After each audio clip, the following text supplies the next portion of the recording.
जय हिंद साथियों, स्वागत करता हूं सभी का।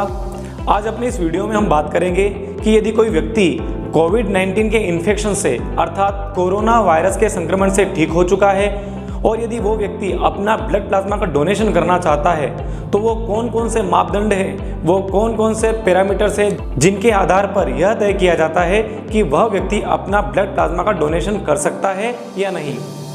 पिछले वीडियो में हमने बात की थी कि ब्लड प्लाज्मा क्या होता है और ब्लड प्लाज्मा डोनेशन से जो कोरोना का मरीज होता है उसे क्या फ़ायदा होता है। यदि आपने वो वीडियो नहीं देखा है तो इस वीडियो के एंड में जो एंड स्क्रीन है वहाँ पर क्लिक करके आप उस वीडियो को देख सकते हैं। अभी बात करते हैं आज के टॉपिक की कि वे कौन कौन सी बातें हैं जिनके आधार पर यह तय होता है कि कोविड-19 इन्फेक्शन से ठीक हो चुके व्यक्ति अपना ब्लड प्लाज्मा का डोनेशन कर सकते हैं। कॉन्वलसेंट प्लाज्मा थेरेपी यानी कि प्लाज्मा द्वारा ऐसा उपचार जिसमें किसी बीमारी से ठीक हो चुके व्यक्ति का ब्लड प्लाज्मा लेकर ऐसे व्यक्ति को दिया जाता है जिसमें कि फिलहाल वो बीमारी चल रही होती है। तो प्लाज्मा डोनेशन से पहले जिन जिन बातों का ध्यान रखा जाता है, आइए एक एक करके उन पर चर्चा करते हैं।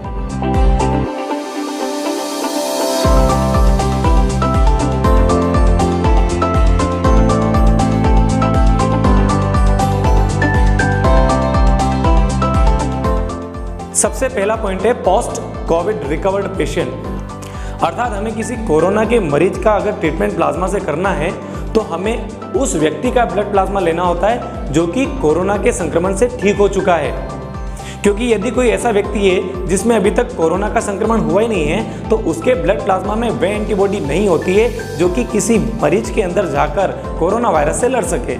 इसलिए ब्लड प्लाज्मा डोनेशन के लिए उस व्यक्ति का कोरोना से संक्रमित होकर ठीक होना आवश्यक है, किंतु ऐसे व्यक्ति का ब्लड प्लाज्मा उसके ठीक होने से 14 दिन बाद लिया जाता है। यानी कि कोरोना संक्रमित व्यक्ति जब ठीक हो जाता है उसके 14 दिन बाद, यानी कि उसके अंदर जो भी लक्षण खत्म हुए हैं, वो बीमारी से पूरी तरह स्वस्थ हुआ है, उसके ठीक 14 दिन बाद ही उसका ब्लड प्लाज्मा लिया जाता है। उससे पहले उसका ब्लड प्लाज्मा डोनेशन के लिए नहीं लिया जाता है। ऑन एवरेज देखा जाए तो किसी व्यक्ति के कोरोना पॉजिटिव होने के 30 से 40 दिन बाद वह व्यक्ति अपना ब्लड प्लाज्मा जो है उसका डोनेशन करने के योग्य होता है।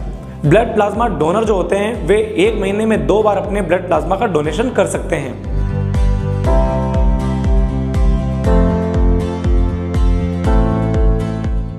दूसरा पॉइंट है एज एंड वेट का, यानी कि आयु और वजन का।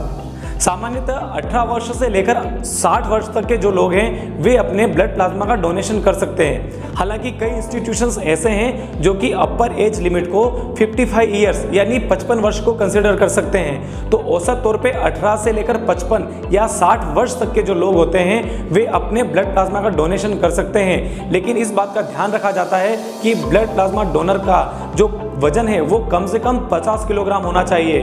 तो 50 किलोग्राम से यदि वजन कम है, किसी की उम्र 18 वर्ष से कम या 60 वर्ष से अधिक है तो ऐसे व्यक्ति ब्लड प्लाज्मा का डोनेशन नहीं कर सकते हैं।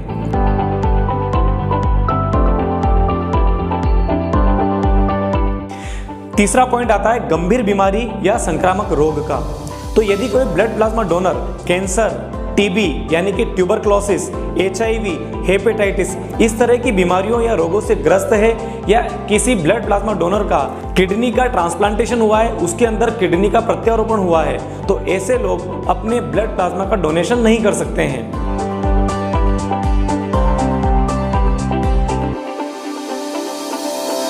चौथा पॉइंट आता है डायबिटीज और हाइपरटेंशन से ग्रस्त व्यक्ति क्या अपना ब्लड प्लाज्मा डोनेट कर सकते हैं। जी हाँ, ऐसे व्यक्ति भी अपने ब्लड प्लाज्मा का डोनेशन कर सकते हैं, बशर्ते उनके बाकी सारे जो पैरामीटर्स हैं, उनके बाकी सारे जो मापदंड हैं वो सही होना चाहिए। तो बाकी सारी चीज़ें यदि सही हैं तो डायबिटीज़ और हाइपरटेंशन से ग्रस्त व्यक्ति भी अपने ब्लड प्लाज्मा का डोनेशन कर सकता है।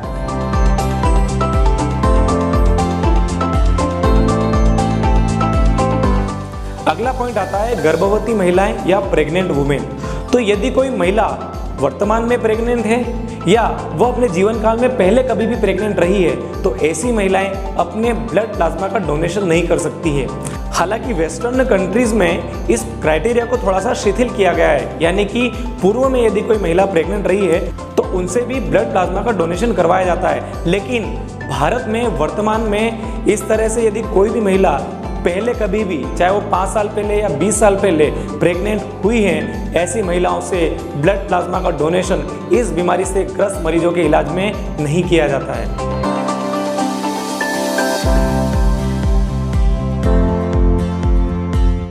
अगला पॉइंट आता है टैटू और मेजर सर्जरी का।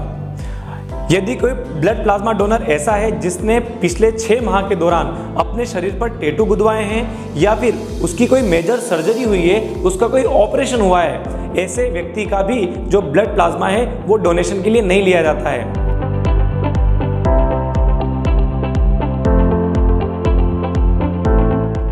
सातवां पॉइंट है वैक्सीनेशन का।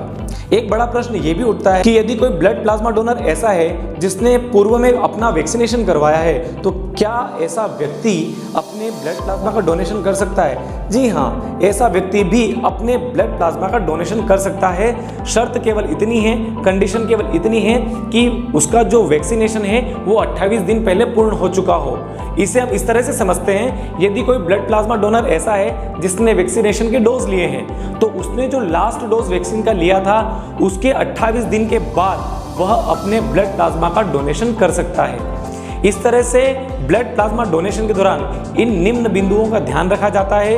ब्लड प्लाज्मा डोनर जो होता है वह स्वयं एक चीज का अवश्य ध्यान रखे कि यदि वो ब्लड प्लाज्मा का डोनेशन करना चाहता है तो डोनेशन से 24 घंटे पहले उसे स्मोकिंग का, शराब का सेवन नहीं करना चाहिए।